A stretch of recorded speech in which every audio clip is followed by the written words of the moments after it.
I knew I had made a mistake the moment I agreed to attend James's company holiday party. Between finding a babysitter for our 3 children, selecting a dress that would hide the remnants of my post-baby body, and mentally preparing for an evening of smiling at people who would mostly talk about tech innovations I no longer kept up with. I was already exhausted, but I wanted to support my husband. After all, Nexus Technologies was his baby too, one he'd birthed while I was busy birthing our actual children. "You look beautiful," James said as I emerged from our bedroom in my carefully selected navy cocktail dress. At 34, I still had moments when I felt like the confident marketing executive I'd been before motherhood, and this was one of them. "Thank you," I replied, smoothing down the fabric. "Are you sure this is appropriate for the party?" "Perfect," James confirmed, straightening his designer tie. At 36, success looked good on him, his dark hair now professionally styled. His once gangly frame filled out with confidence and regular gym sessions. "The investors will be there tonight. I want everyone to see I have the complete package." I smiled, warmed by what I thought was a compliment. I didn't realize it was actually a preview of how he viewed me as an accessory in his success story. The party was held at the Grand, the most exclusive hotel downtown. Crystal chandeliers, waiters carrying champagne flutes, and the subtle display of wealth that came with the tech company that had recently secured its 3rd round of funding. I recognized some faces from previous events, developers who had been with James from the beginning, a few administrative staff, but there were many new faces too, evidence of how quickly Nexus was growing. James kept his hand at the small of my back, guiding me through the crowd with the practiced ease of someone who had become comfortable in these settings. I noticed how people's eyes lingered on him with respect, even awe. My husband had become someone important. "James, there you are." A tall, distinguished man with silver hair approached us, accompanied by a younger woman in a sharp pantsuit. I recognized him from the company website as Gerald Winston, one of the principal investors. "Gerald, so glad you could make it," James said, shaking his hand with enthusiasm. "This is a game changer having you here tonight.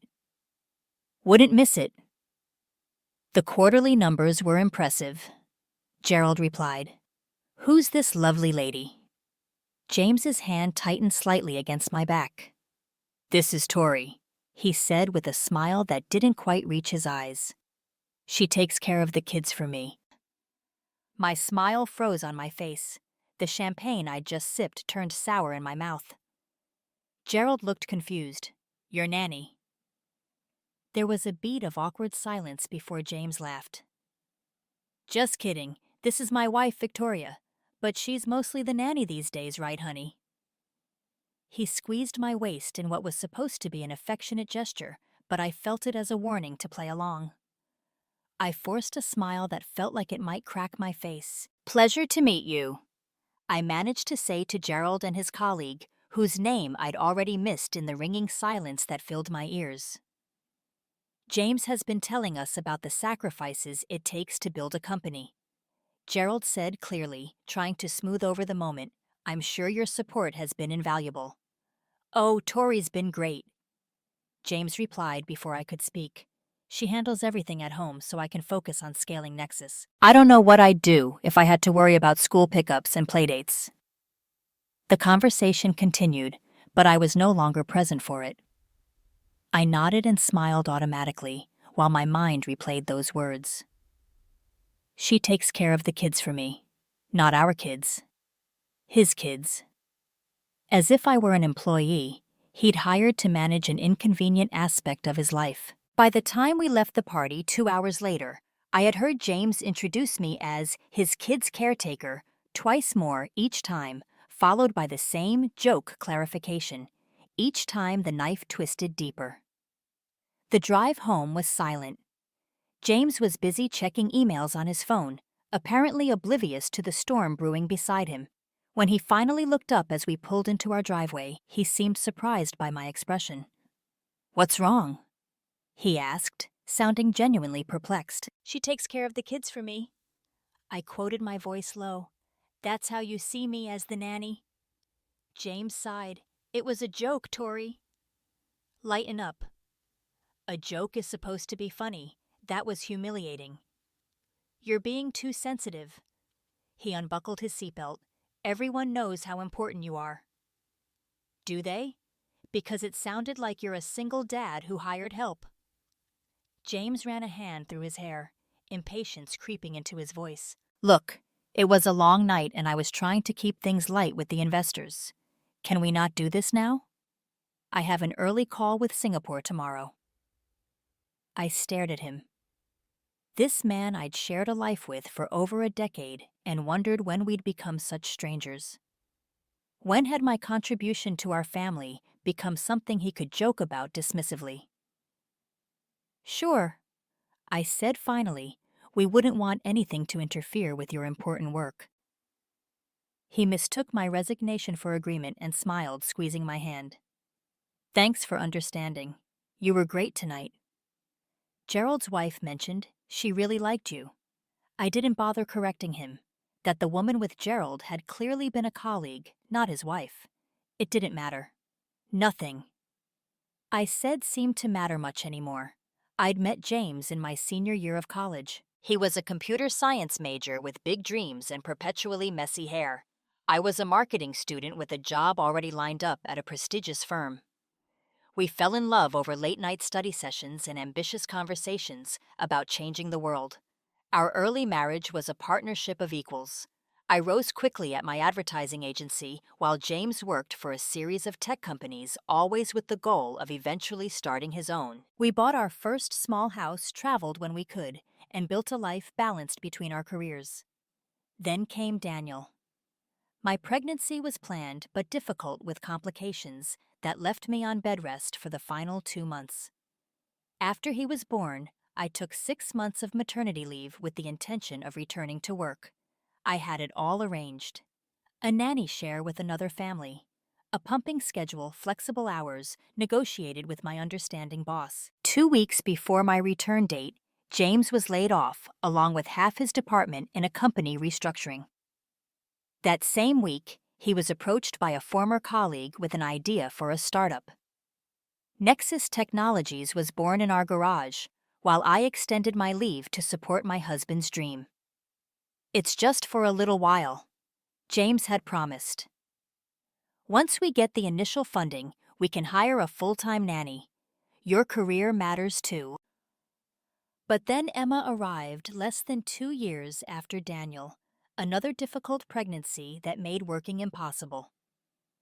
By the time I was physically ready to return to the workforce, Nexus had secured its first round of funding and was demanding every waking moment of James's attention. Without his presence at home, someone needed to care for our 2 children. Under 3. The temporary arrangement calcified into permanence. I became the default parent, the household manager, and increasingly an unpaid consultant for Nexus, reviewing marketing materials, providing feedback on presentations, hosting dinner parties for potential investors, all while caring for 2 and eventually 3 children.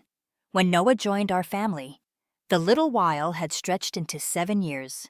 My marketing skills were now outdated. My professional network atrophied. Meanwhile, James had transformed from an eager, grateful partner who valued my input into a successful CEO, who seemed to view my contributions as expected background support, like electricity or running water, noticed only when absent. The morning after the holiday party, I woke to an empty bed. James had already left for his Singapore call. On the kitchen counter was a hastily scrawled note. Taking clients to dinner tonight. Don't wait up. I stared at the note while preparing breakfast for the children, the familiar morning chaos of spilled cereal and missing socks, providing no distraction from the hollow feeling in my chest. Mom, can you sign my permission slip? Daniel asked, sliding a crumpled paper across the counter. At 7, he was already showing signs of his father's intelligence and thankfully more of my empathy. Of course, sweetie. What's it for? Field trip to the Science Museum. Dad said he might come as a parent volunteer, but probably not because he's busy changing the world. He said this without irony, clearly repeating something he'd heard. I signed the form wondering when changing the world had become code for more important than family obligations. I wondered if James realized how his absences were being interpreted by our children. "Is Daddy coming to my dance recital?" Emma asked as I braided her hair. At 5, she was a whirlwind of energy and stubborn independence who nonetheless desperately sought her father's approval. "I've put it on his calendar," I replied, which was as much commitment as I could honestly offer. James had missed the last 2 recitals for work emergencies. 2-year-old Noah simply asked, "Dada," every time the door opened, his face falling when it was just the grocery delivery or a neighbor. That afternoon, I called my friend Sophia during Noah's nap time. We'd been roommates in college, and she'd been my lifeline through the transition from career woman to stay-at-home mother. As a successful attorney who'd gone through a divorce 2 years earlier, she offered perspective. "I desperately needed. He introduced you as the nanny." She repeated, outrage evident in her voice. "Tell me you dumped champagne on his head." "I wish I had that kind of courage," I admitted. Instead, I just stood there like an idiot. "That's not being an idiot, that's being shocked. And understandably so." Sophia paused. "Tori, has it occurred to you that this might not be the first time he's minimized your role?" "What do you mean?" "I mean, how does he describe you to his colleagues when you're not there? Does he acknowledge that you gave up your career to raise his children and support his company? Or does he present himself as a self-made success who manages to have it all on his own?" Her questions hit a nerve. I remembered a LinkedIn article about James that had been published a few months earlier, profiling him as a tech visionary. It had mentioned his 3 children, but not his wife. When I'd asked about the omission, he'd said, "They were focusing on my professional journey, not my personal life." "I don't know," I said honestly, but yesterday made me wonder if I've been living in a different marriage than I thought.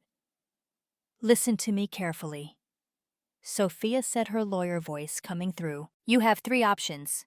1, you can ignore it and continue as things are. 2, you can confront him directly and demand more respect.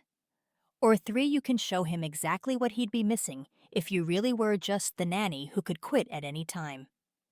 "What do you mean?" "I mean," she said with a hint of mischief, "sometimes people don't value what they have until they experience life without it." The seed of an idea began to take root. 2 days later, James announced he needed to travel to Singapore for 2 weeks to finalize an international expansion deal. "It's critical I be there in person," he explained while packing his suitcase. "The team needs leadership on the ground." I nodded, folding his shirts with practiced efficiency. "When do you leave?" "Monday morning, back on the 18th. He glanced up. "You'll manage everything here like usual, right?" "Like usual." The words echoed in my mind, reinforcing what I'd come to suspect, that my management of our entire household and 3 children had become so expected it no longer warranted discussion or gratitude. "Actually," I said, setting down the shirt I was folding, "I've been thinking about visiting my sister in Seattle. The kids have been asking to see their cousins." James frowned. "While I'm gone, that doesn't work, Tori. Who would take care of everything here?" The question was so perfectly oblivious that I almost laughed. "Well, your mother could help, or we could hire someone. You know, a real nanny." His frown deepened. "My mother's on that Mediterranean cruise until the 20th. Remember? And we can't just hire a stranger to live here for 2 weeks. He shook his head. "Seattle will have to wait until summer, when I can take time off too."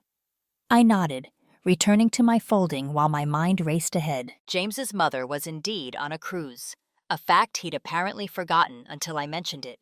And he was right that hiring live-in help on short notice would be challenging.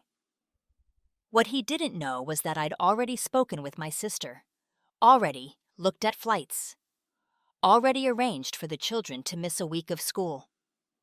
I'd made my decision the moment he'd announced his trip, recognizing the perfect opportunity to implement Sophia's option 3. That night after James fell asleep, I used his laptop to check his email. It wasn't something I'd normally do, but I needed confirmation of my suspicions. It didn't take long to find what I was looking for, an email to his assistant that read, "In part, Been difficult at home. Wife doesn't understand the pressure I'm under with this deal. Keeps talking about family time when I'm trying to secure our financial future. Thankful for this Singapore trip to focus solely on business for a while. I closed the laptop, my suspicions confirmed. In James's narrative, I was the unsupportive wife who didn't understand his important work, rather than the partner who had sacrificed her own career to make his possible. My plan solidified. James needed to understand exactly what I contributed to our family, and sometimes understanding only comes through experience. The weekend before James's departure was tense. I maintained the appearance of our normal routine while secretly preparing for my own trip. I booked flights to Seattle departing Tuesday morning, giving James exactly 1 day alone with the children, before I would abandon him. I arranged for Daniel's teacher to email James directly about the science project. Due that week. I confirmed Emma's dance recital would proceed as scheduled on Thursday. I arranged for Noah's playgroup to be held at our house on Wednesday, meaning James would need to host 5 toddlers and their parents. On Sunday night, I created a detailed instruction manual for James, a 15-page document outlining the children's schedules, dietary restrictions, medication needs, school requirements, extracurricular activities, and the location of essential household items. I made it deliberately overwhelming, listing steps for simple tasks with military precision. Example: Noah's bedtime routine. Must be followed exactly or he won't sleep. Bath at 7:00 p.m. Water temperature 98 out test, with thermometer in top drawer. Pajamas. Only the dinosaur ones on Monday, Wednesday, Friday. Rocket ones on Tuesday, Thursday.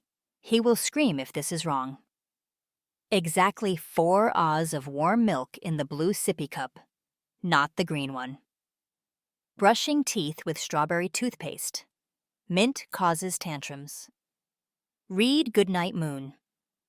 Twice. Then, The Very Hungry Caterpillar. Once. Turn on star projector to blue setting. Only white noise machine on level 3. Final kiss routine. Forehead, nose, each cheek, chin, in that order. Leave door open exactly 4 inches. Use the wooden doorstop. I knew perfectly well that Noah would sleep just fine with a simplified routine, but James didn't. Throughout the document, I embedded similar exaggerations and unnecessary complications, creating the impression that parenting our children required specialized knowledge and precision James didn't possess. Monday morning arrived. James departed for the airport at 5 a.m. with a quick kiss and his usual confident stride. See you in 2 weeks. Call if there's any real emergency. As soon as his car pulled away, I began implementing the second phase of my plan. I texted my sister confirming our arrival. I packed suitcases for myself and the children, hiding them in the guest room closet. I prepared a simple note to leave for James. James, I've decided to take my Seattle trip after all. The children and I will be gone for 10 days. I've left detailed instructions for everything. Consider this your opportunity to experience what it's like to be the nanny for your own children. I'll have my phone if there's a genuine emergency. That evening, James called as his plane landed in Singapore. Made it safely, he reported. How are things there? Everything's fine, I replied truthfully. The children were asleep, the house was in order, and my plan was in motion. How was the flight? Long. Listen, I'm heading straight into meetings. I'll try to call tomorrow, but it might be late. No problem, I said. We'll manage. I know you will, he replied with the easy confidence of someone who had never had to wonder if school lunches would be packed or permission slips signed. That's why I can do these trips. You've got everything under control. Yes, I agreed. I always do. After we hung up, I looked around our home, the home I'd maintained while raising 3 children and supporting my husband's meteoric career rise. In less than 24 hours, James would discover just how much everything entailed. I woke the children earlier than usual on Tuesday morning, explaining we were going on a surprise trip to see their cousins. Daniel, old enough to sense something unusual, gave me a searching look. Does Dad know? I left him a note. I answered honestly. He'll be fine. We were at the airport by 9 a.m., checked in and waiting at our gate when my phone rang. James's name flashed on the screen. I declined the call, then turned my phone to airplane mode. The barrage of texts and missed calls would begin soon, but I was committed to my course. Only after we landed in Seattle did I briefly check my messages. There were 17 missed calls and a stream of increasingly desperate texts. 8:14 a.m. What do you mean you've gone to Seattle? Is this a joke? 8:32 a.m. Tori, call me immediately. 9:05 a.m. I have meetings all day. What am I supposed to do about the kids? 9:46 a.m. Your instructions are impossible to follow. Noah won't eat the breakfast you listed. 10:30 a.m. Daniel's teacher emailed about some science project. What science project? 11:15 a.m. This isn't funny anymore. You can't just leave 12:40 p.m. Emma's dance teacher called about a recital. She expects me to be there. 1:23 p.m. There are people coming here tomorrow for a playgroup. I sent one reply. You're their father. Figure it out. I have for 7 years. Then I turned my phone off completely and focused on enjoying my sister's warm welcome. For the next 3 days, I limited my phone access to 1 hour in the evening, during which I would read James's increasingly frantic messages and respond with brief practical advice, exactly the kind of communication he usually provided when traveling. From his messages, I pieced together a satisfying picture of chaos. Day 1. James had been forced to cancel 3 meetings to pick up Daniel from school when he developed a sudden fever. Noah had refused to eat anything but cheese sticks for dinner. Emma had a meltdown about her dance costume being unwashed. Day 2. James had hosted the playgroup with disastrous results. One toddler had drawn on our white sofa with permanent marker. Another had flushed a toy down the toilet. He'd ordered pizza for everyone when he couldn't figure out the approved snack options in my instructions. Day 3. Daniel's science project had been due. James had stayed up until 2 a.m. helping him finish it, then had to reschedule an investor call when Emma's school called to report she'd had an emotional incident at lunch. Each message reinforced what I already knew, that parenting was a full-time job requiring skill, patience, and institutional knowledge. James had never bothered to acquire. His expertise lay in coding and business strategy, mine in managing the complex ecosystem of our family. On the 4th day, I received a different kind of message. I don't know how you do this every day. I've never been so exhausted. Noah keeps asking for you. I told him the blue cup, but he says it's the wrong blue cup. How many blue cups do we have? I'm sorry, I called you the nanny. Please come home. Progress, but not enough, I replied. There are 3 blue cups. He wants the one with the subtle rocket ship pattern on the bottom. Look closely. By day 7, James's communications had evolved from demands that I returned to humble requests for advice. He'd managed to attend Emma's recital, sending me a surprisingly thoughtful video of her performance, kept Daniel's fever under control, and established something resembling a routine with Noah. He'd also, according to his messages, barely slept and was surviving on coffee and takeout. On day 8, I received a call from Gerald Winston James's investor. Victoria, he said when I answered. I hope I'm not interrupting your family visit. Not at all, I replied, curious about this unexpected contact. How can I help you? Well, that's actually why I'm calling, to help. He cleared his throat. James has been struggling with the Singapore negotiations while managing childcare.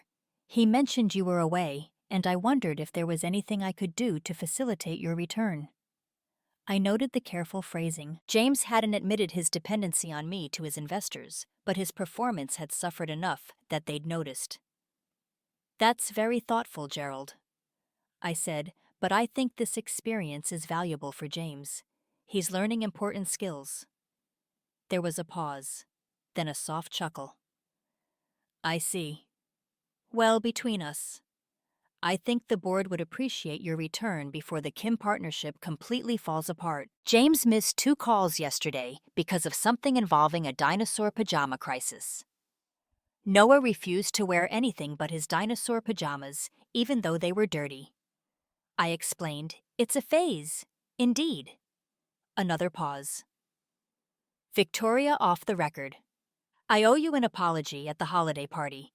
I didn't fully appreciate your role in James's success. It's become abundantly clear this week. The acknowledgement was surprisingly sweet. Thank you, Gerald. I'll be home in 2 days, as planned. After hanging up, I reflected on the unexpected allies my absence had created. Perhaps more people than I realized had seen through James's self-made success narrative. I returned home on the scheduled day, mentally prepared for either contrition or anger from James. What I found instead was something I hadn't anticipated: genuine transformation. The house was reasonably clean. The children were fed, dressed, and engaged in quiet activities, and James, unshaven and bleary-eyed, was sitting at the kitchen counter reviewing Daniel's homework while simultaneously responding to emails on his phone. When I walked in, Noah spotted me first, his delighted shriek of "Mama!" alerting the others. There was a stampede of children, hugs, kisses, and excited chatter about their adventures with Daddy. Over their heads, I met James's eyes. He looked simultaneously relieved and chastened, a combination I'd never seen on his usually confident face. Later, after the children were in bed, we sat at the kitchen table with mugs of tea between us like a buffer zone. That, James began, was the hardest 2 weeks of my life. I nodded, waiting. I had no idea, he continued. No idea how much you juggle every day. How many details you keep track of. How exhausting it is to be constantly needed. He ran a hand through his disheveled hair. I've been an ass, haven't I? Yes, I agreed simply. You have. I thought I was acknowledging your contribution when I said you managed everything at home, but I wasn't. I was dismissing it. He reached across the table for my hand. I'm sorry, Tori, for taking you for granted, for that stupid nanny comment, for not seeing how much I depend on you. His apology was a good start, but I needed more than words. What happens now, James? You've had your epiphany, but what changes? He considered this seriously. I've already made some changes. I called Gerald yesterday and told him I need to restructure my role. We're hiring a COO to handle the day-to-day operations, so I can be more present at home. Really? This was unexpected. Really, I've also enrolled in a parenting class online, but still. He gave a tired smile. Turns out I know more about venture capital than I do about my own children. And what about me? I asked the most important question: where do I fit in this restructured life? James squeezed my hand. Wherever you want to fit, Tori. I know I've asked you to put your career on hold for years. If you want to go back to marketing, I'll support that completely. If you want to join Nexus officially, you've been doing unofficial marketing work for us anyway, that's an option too. Or if you want to continue focusing on our family, I'll make sure everyone knows that's not just being a nanny, it's being the CEO of this household. His words were promising, but I'd learned to be cautious with promises. How will you make sure everyone knows? James grimaced. I've already started. Yesterday, I had a video call with the entire Singapore team. Noah had a meltdown in the background, and instead of hiding it, I explained that I was solo parenting while my wife, my partner who made my career possible, was away. I told them about everything you do that allows Nexus to exist. I raised an eyebrow, impressed despite myself. How did they react? With more respect than I deserved. Several of them said they'd never be able to manage what I was handling for just 2 weeks. He met my eyes directly. I've been taking credit for our success when it's been a team effort all along. That stops now. We talked late into the night, negotiating boundaries, expectations, and changes more thoroughly than we had in years. I believed James's sincerity but remained cautious. Transformations. Born of crisis, sometimes fade when normalcy returns. But in the weeks that followed, James proved his commitment to change. He rearranged his schedule to handle school pickup 3 days a week. He learned how to manage the children's routines without constant instructions. He publicly credited me at a company meeting for my contributions to Nexus's marketing strategy over the years. Most significantly, he offered me a formal position with the company, part-time director of brand strategy with flexible hours and the option to work from home. It was a role that respected both my professional skills and my commitment to our children. I accepted with conditions. My family would remain my priority. I would never again be introduced as the nanny or have my contribution minimized, and James would continue sharing parenting responsibilities equally, not just during crises. 3 months after my Seattle trip, we attended another company function. As we circulated among investors and colleagues, James introduced me with new language. "This is my wife, Victoria. She's recently joined our executive team as brand strategy director after years of informally shaping our marketing approach while raising our 3 children. Nexus wouldn't exist without her. It wasn't perfect. Perfect doesn't exist in marriages or parenting, but it was real progress." James had finally understood that being just the nanny was actually being everything: the emotional support, the logistical wizard, the constant presence that made his success possible. More importantly, I had remembered something essential: that my value wasn't determined by James's recognition of it, by showing him what single parenting truly meant. I'd reclaimed my own power in our relationship. That evening, as we drove home from the function, James turned to me at a stoplight. "I've been thinking about something you said during our fight about how you've been figuring it out for 7 years. I nodded, remembering my terse text from Seattle. "I'm sorry it took me so long to figure it out too," he said quietly. "Thank you for not giving up on me." I reached for his hand. "I didn't give up on you. I just needed you to see me." "I see you now," he promised. "The real you, not the role I assigned you." As we continued home to our children, the 3 little people who had both complicated our lives immeasurably and filled them with meaning, I reflected that sometimes the most loving thing we can do is hold a mirror up to those who've forgotten to really look. James had needed to see himself as he truly was, dependent, incomplete without me, before he could see me clearly again. It wasn't about revenge or punishment. It was about restoration of balance, of respect, of the partnership we'd originally promised each other by temporarily abandoning my post as the nanny. I had reclaimed my position as equal partner in our shared life, and in doing so, I had given our children something even more valuable than a present father: the example of a mother who knew her own worth.